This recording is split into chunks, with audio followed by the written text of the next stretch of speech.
Bismillahirrahmanirrahim. Alhamdulillahi rabbil alamin.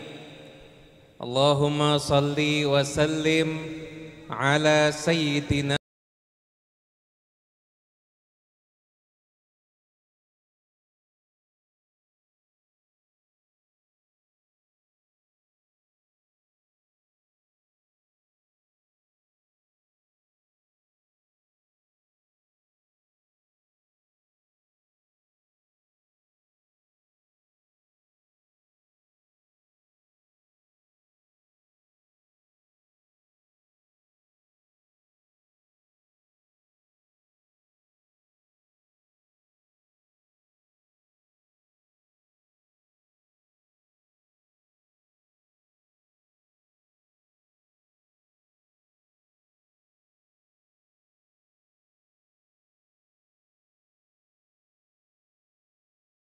Berkital Habib Muhammad Fat'ak, Habib Umar Zaki Asegaf, serta para romo kiai, para sepuh, bini sepuh, para pejabat pemerintah ingkang rawuh, lan utaminipun sedaya keluarga besar penyelenggara pasar sore Malioboro. Mudah-mudahan insya Allah semakin berkah. Amin. Jualannya semakin berkah, tambah laris insya Allah. Rezekinya dilancarkan oleh Allah Subhanahu wa Ta'ala. Amin Allahumma amin. Hadirin yang dimuliakan Allah Subhanahu wa Ta'ala, manusia itu hidup di dunia itu penting untuk selalu mencari berkah. Penting untuk mencari berkah. Kenapa? Karena berkah itu diulang berkali-kali di Al-Quran. Ada waktu yang berkah, ada tempat yang berkah, ada pula manusia yang berkah. Itu di dalam Al-Quran, di dalam hadis, itu diulang-ulang kata-kata berkah walaupun dengan segala macam bentuknya. Ada yang mubarakah, ada yang mubarak, ada yang barokah dan lain sebagainya. Itu menunjukkan kalau berkah itu sangat penting di dalam panduan kita menjalani agama Islam. Nah, berkah itu memang nyun ngapunten ora ketara tapi kerasa. Nah, mirip-mirip bahasanya. Ora ketara tapi kerasa. Tambah gaji belum tentu tambah berkah. Pemasukan berkurang belum tentu berkahnya juga berkurang. Ada orang setelah gajinya tambah ternyata kok semakin tidak cukup. Ada orang pemasukannya berkurang, subhanallah berangkat umroh bisa, beli tanah juga bisa. Artinya nilai itu berbeda dengan berkah. Nah, sekarang kalau ditanya, loh Beb, maknanya berkah itu apa? Ulama mendefinisikan makna berkah itu dengan berbagai macam definisi. Tapi saya ambil makna yang paling nyun ngapunten, yang paling mengena di hati. Berkah itu adalah subutul khairil ilahi, yaitu tetapnya kebaikan yang merupakan pemberian Allah pada sesuatu. Itu yang dinamakan barokah. Jadi tetapnya kebaikan dari Allah pada sesuatu, entah itu bisa ilmu, entah itu bisa umur, entah itu bisa rezeki, entah itu bisa tempat dan lain sebagainya. Nyun ngapunten, pernah ndak nyun ngapunten ada pasar, awalnya pasarnya kuno. Ketika pasarnya masih kuno, laris. Begitu pasarnya dibangun ulang, lebih bagus, pakai AC, lebih bersih, tambah ndak laris. Ada atau ada? Ada atau ada? Ya mungkin yang bangun yang kuno lebih berkah manusianya dibanding yang bangun yang sekarang. Mungkin seperti itu namanya. Itu kan bangunan fisiknya lebih bagus, tapi belum tentu barokahnya itu sama. Jadi berkah itu ora ketara tapi kerasa. Nah, jadi manusia itu penting untuk cari berkah. Lihat nih, kita kan sekarang bulan Sya'ban, kemarin kan bulan Rajab. Bulan Rajab itu kan ada peristiwa Isra wal Peristiwa Isra wal Mi'raj itu disebutkan di Al-Qur'an, subhanalladzi asra bi 'abdihi lailan minal masjidil harami ilal masjidil aqsa alladzi barakna haulahu. Itu Masjidil Aqsa disebutkan oleh Allah Ta'ala di dalam Al-Quran dengan sifati alladzi barakna haulahu, tempat yang kami berkahi di sekelilingnya. Tempat yang kami berkahi di sekelilingnya. Nah sekarang maknanya berkah di Masjidil Aqsa itu apa? Lah kita kalau mau tahu isinya Quran Bapak Ibu harus ngaji, lihat pendapatnya para ulama ahli tafsir itu Bapak Ibu, dia mempelajari sabda-sabdanya Kanjeng Nabi, mempelajari dawuh-dawuhnya sahabat, mempelajari dawuhnya tabi'in muridnya sahabat, mempelajari dawuhnya tabi'in muridnya, tapi dipelajari semuanya, maka dia menyimpulkan makna di Al-Quran. Imam Qurtubi yang tafsirnya termasuk paling masyhur mengatakan barokah di sekeliling Masjidil Aqsa itu, yang pertama barokah karena wilayahnya subur, pohonnya rindang, sungainya mengalir, bukan sungai kekeringan, boten. Tapi airnya mengalir, itu barokah karena kesuburan wilayah. Ada juga pendapat yang mengatakan di tafsir Al-Qurtubi karena di sekelilingnya itu banyak petilasan orang-orang yang dicintai sama Allah. Semua nabi pernah di sana, banyak nabi makamnya di sana, banyak wali dimakamkan di sana, banyak orang-orang soleh, para nabi, para wali di sekitar itu. Maka tempat itu dijadikan tempat yang jadi tempat sambung dengan manusia yang berkah, maka tempatnya berubah menjadi tempat yang berkah. Jadi manusia itu hidup jangan cuma mikir picorone golek akeh, tapi juga pikir gimana caranya biar diberkahi oleh Allah Subhanahu wa ta'ala. Lah sekarang nyun ngapunten. Kira-kira sekarang setelah dengar ini, berkah penting apa penting? Penting apa penting? Penting. Sekarang saya mau nanya.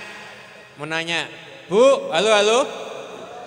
Milih suami ganteng tapi tidak berkah atau suami biasa saja tapi berkah?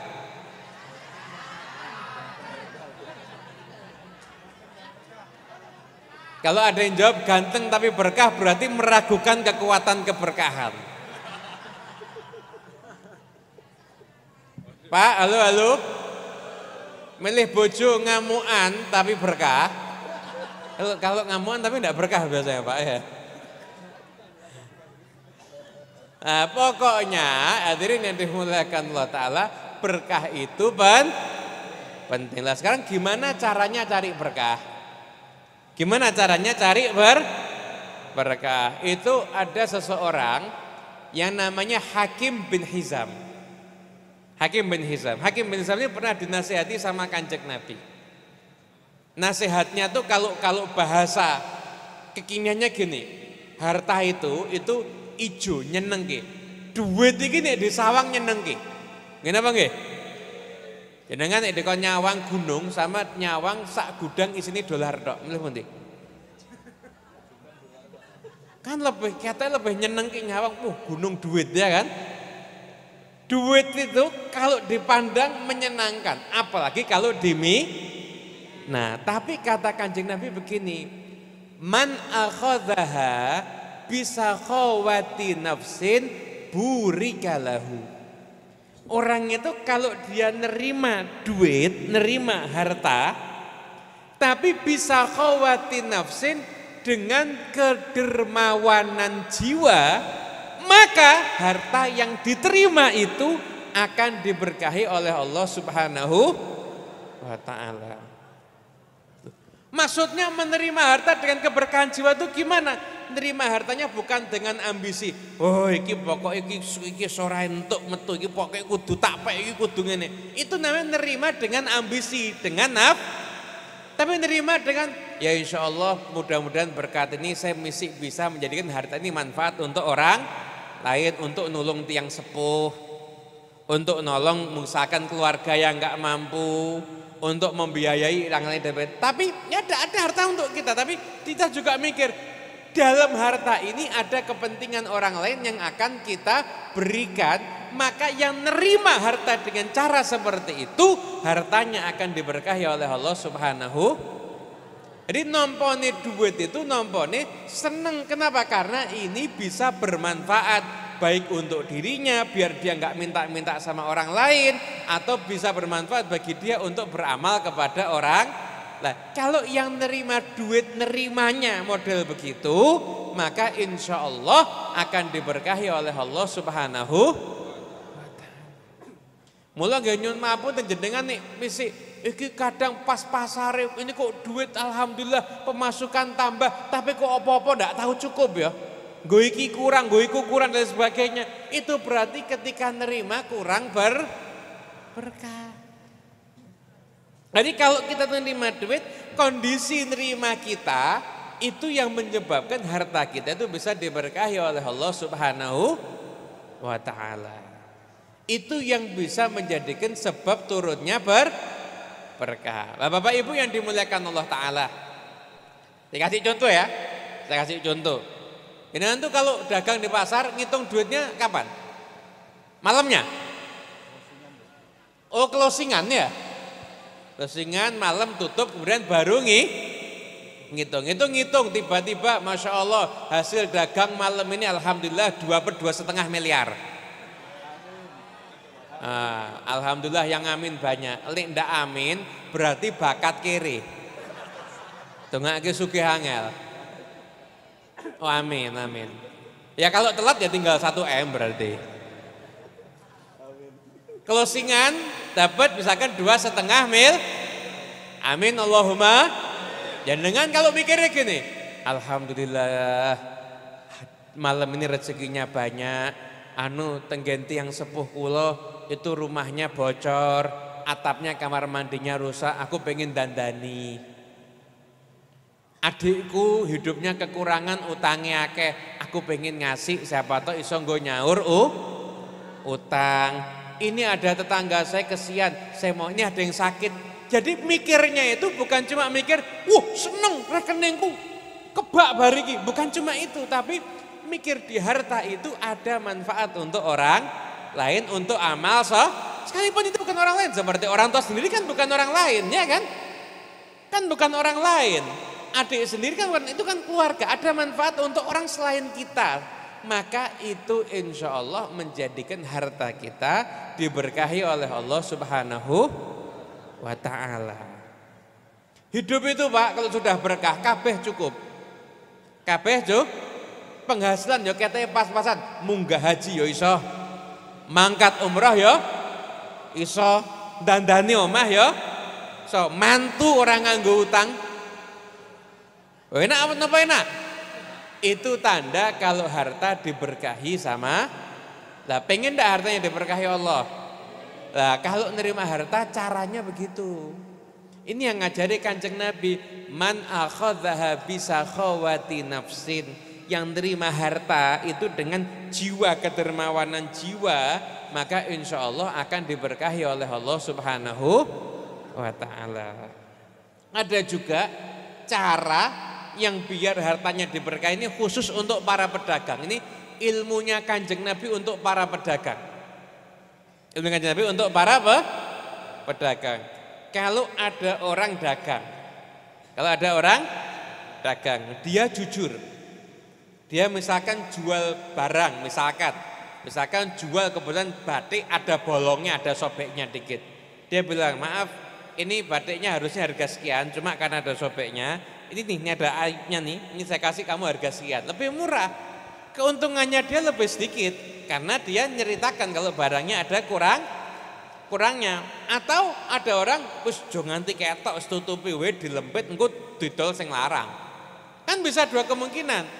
Ya lo dia ndak, kira-kira kalau orang tahu ada cacatnya, kan orang mau ndak mau pengen beli dengan harga yang lebih rendah kan. Tapi keuntungan Anda juga mau ndak mau lebih Lah katakan Nabi orang tuh kalau dagangnya jujur, nek memang dia jual barang ya dia sebutkan. Kalau dia jual itu ada timbangannya, ya yang ditimbang itu betul-betul timbangannya itu jujur. Itu pernah ada salah satu ulama yang saleh. Itu ulama ini kalau dia nimbang, misalkan dia jual beras sekilo, selesai dia timbang, timbangannya dicek terus, timbangan pas sekilo sama dia diambilkan 1 genggam ditambah. Biar yakin itu mesti lebih dari 1 kilo. Kenapa? Karena perhatikan di dalam Al-Quran surat yang diawali dengan kata wailun. Wailun itu artinya celaka. Nah dia tempat di neraka. Wal'iyadzubillah min. Muka-muka kabeh mlebet teng swarga insyaallah. Amin Allahumma. Amin. Itu kalau ada surat yang diawali wailun itu cuma 2. Wailun lil mutaffifin sama wailun likulli humazatil lumazzah. Wailun lil mutaffifin itu artinya apa maknanya? Celaka orang, tofif itu ada kecil yang dia suka ngakali timbangan kalau dia itu dagang. Suka ngakali timbangan kalau dia itu dagang. Misalkan begitu, suka ngakali timbangan. Orang yang dagang dengan cara tidak jujur udah diancam celaka, plus harta yang didapat itu tidak berkah. Mau tahu contohnya duit nak berkah? Mau tahu?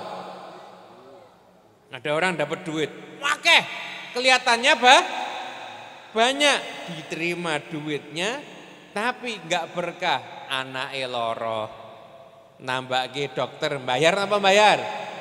Bayar. Obat bayar apa bayar? Rampung anake nomor 1 mari, anake nomor 2 kenek lorone. Nomor 3 kenek rampung bojone. Bojone rampung awake muter loro-loroan terus. Atau tiba-tiba datang ini, datang itu dan lain sehingga hartanya itu kelihatannya jumlahnya banyak tapi tidak mendatangkan kebaikan. Tidak mendatangkan kebaikan. Kalau seperti itu kondisinya, maka itu berarti ciri-ciri harta perlu dilihat. Aku untuk duit akeh, hatiku tambah sumpek, uripku tambah ruwet. Hati-hati, jangan-jangan dalam hartanya ada sesuatu yang tidak berkah. Itu dulu ada diceritakan di kitab Hilyatul Auliya. Hilyatul Auliya. Itu diceritakan ada orang tua yang sakit punya anak 4. Orang tua sakit, sepuh loro duwe anak 4. Anake lanang kabeh. Jaler sedaya anake. Lah anak 4 ini rebutan untuk ngerawat orang tuanya. Tempat saya aja, tempat saya aja, tempat saya aja. Akhirnya kata yang paling kecil ngomong gini, wes gini aja. Siapa yang mau ngerawat ibu tapi dia tidak dapat warisan? Sing telu mikir, wes ngopeni kok ora entuk jare sing cilik dhewe. Aku ora apa-apa, aku sing ngopeni ibu, aku ndak dapat warisan ndak apa-apa. Akhirnya ibunya dirawat di rumah adik yang paling kecil sampai ibunya akhirnya meninggal dunia. Begitu meninggal betul-betul dia konsisten. Ini anak yang paling kecil ini tidak mau ngambil warisan. Tidak mau ngambil warisan. Nah, kemudian setelah dia jujur mau ngambil warisan, dia akhirnya sekian lama hidupnya bukan hidup mampu, hidupnya tidak mampu. Suatu malam dia mimpi. Mimpi, di mimpinya ada orang yang ngomong, kamu datang ke tempat ini, itu ada uang buat kamu 100 dinar. Ada uang buat kamu 100 dinar.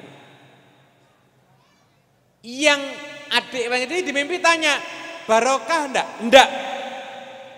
Tidak barokah.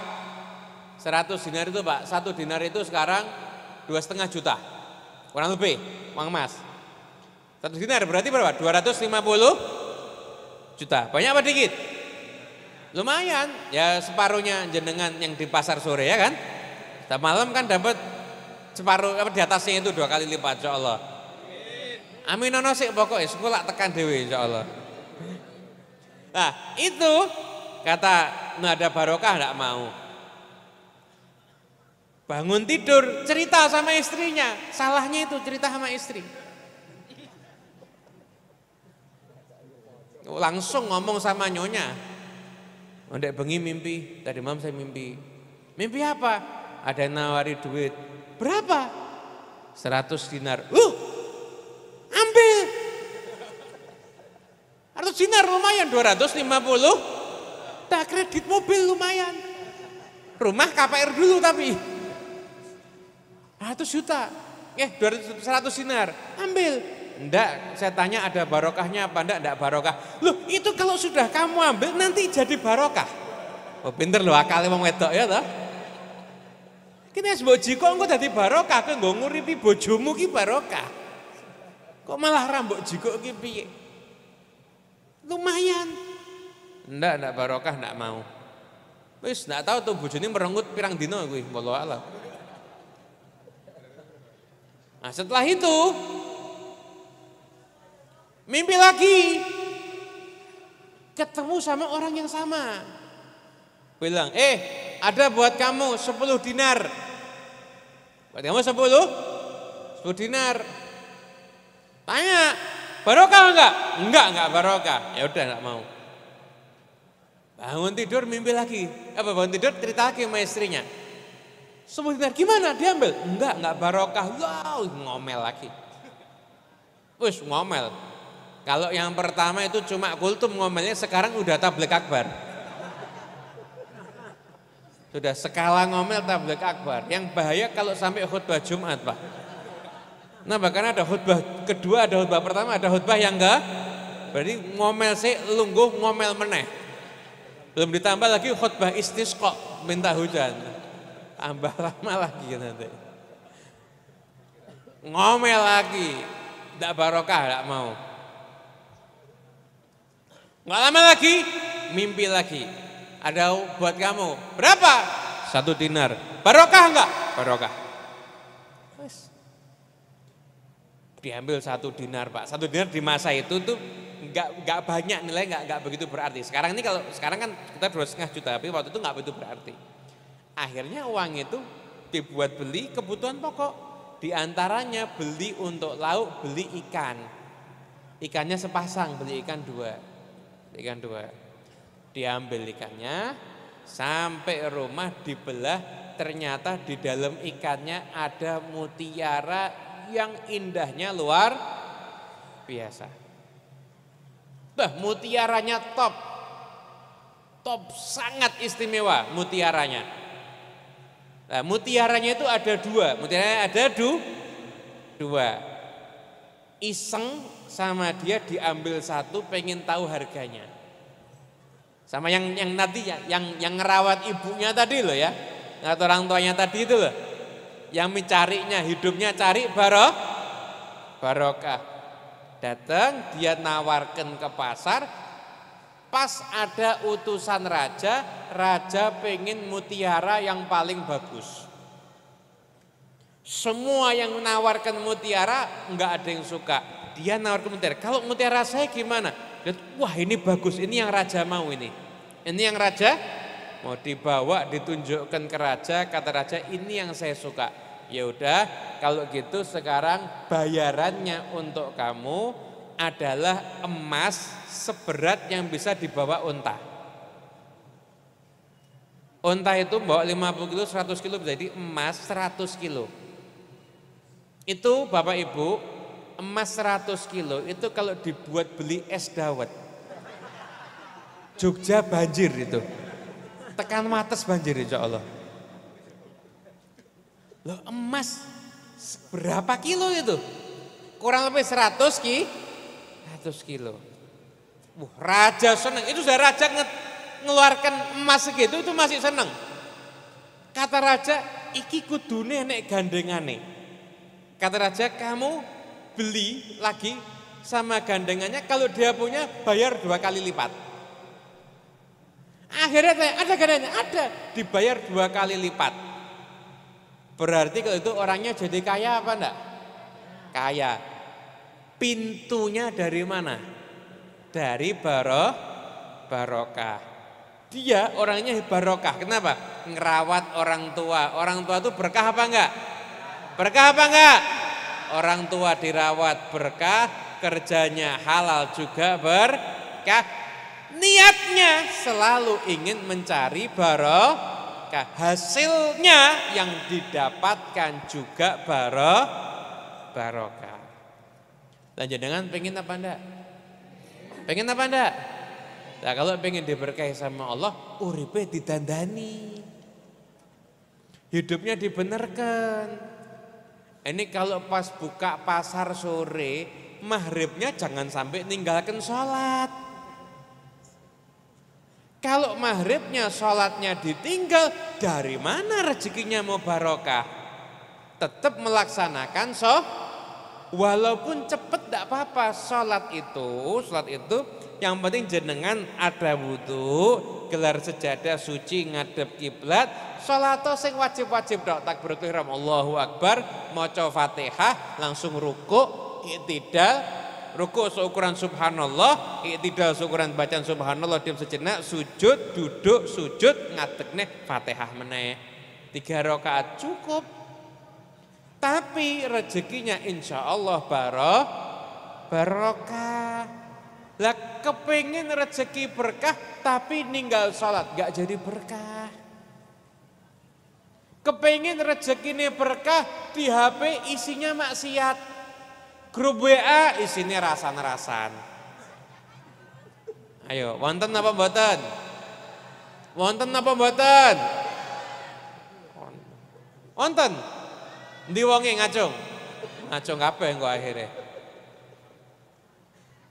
Lah kalau kita tuh pengen berkah, hidup kita dirubah. Hiduplah sekiranya pantas untuk diberkahi Allah Subhanahu. Ada upaya aku pengen dadi wong apik, aku pengen tinggal sing elek, aku pengen nglakoni ingkang sae. Kalau itu sudah diamalkan, maka nanti insya Allah hidupnya akan diberkahi oleh Allah Subhanahu wa ta'ala. Nah itu ini rumus-rumus agar hidup kita selalu dapat berkah dari Allah Subhanahu wa ta'ala. Nah, sekarang saya mau ngasih 2 amalan untuk lancar rezeki. Mau? Diamalkan sih? Amalan yang pertama.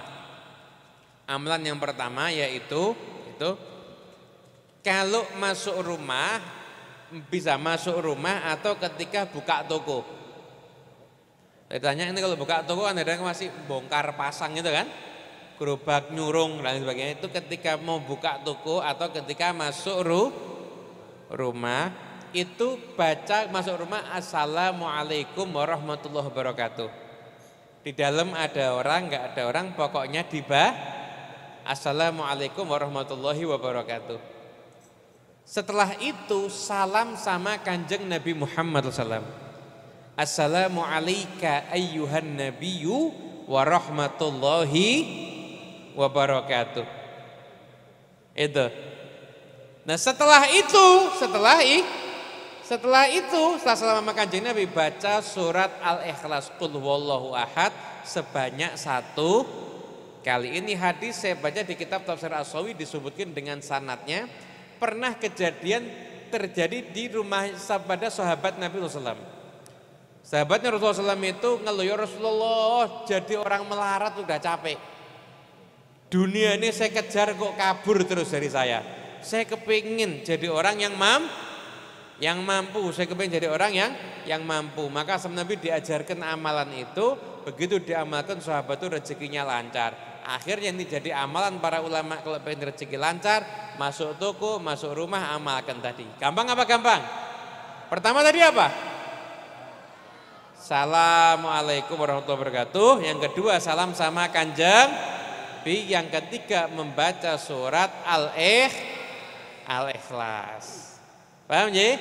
Begitu diamalkan maka insya Allah rezekinya akan diberkahi oleh Allah Subhanahu wa ta'ala dan dibuka pintu rezeki yang berkah.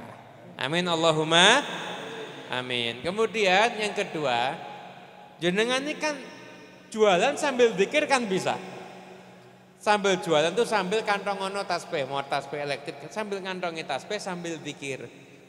Ada satu zikir untuk melancarkan rezeki. Yang baca zikir ini aman dari kefakiran, diamankan dari siksa kubur, dibuka untuk dia pintu surga, didatangkan bagi dia kekayaan.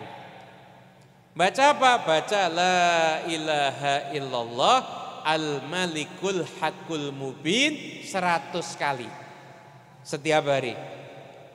La ilaha illallah al-malikul haqqul mubin 100 kali setiap hari. Saya berapa hari lalu menceramahkan ini dan saya praktekkan di depan jamaah. Saya bawa tasbih, saya baca 100 kali, saya suruh ngitung pakai stopwatch. Itu kira-kira berapa lama? Kira-kira berapa lama? Lebih lama 3 menit. Menurut jenengan berapa lama? 10 menit. 10 menit gini. La ilaha illallah al-malikul haqqul mubin. Ambakan sih. Pakai 10 menit itu. Baca itu pakai stopwatch, bacanya tidak terlalu cepat, tidak terlalu pelan, 1 menit 35 detik. Enteng atau enteng? 1 hari 1 menit 35 detik meluangkan waktu, kefakiran dijauhkan, kekayaan didatangkan. Siap mengamalkan? Apa bacaannya? La ilaha illallah al-malikul haqqul mubin. Itu dibaca, insya Allah dapat rezeki yang berkah dari Allah Subhanahu wa ta'ala. Alhamdulillah.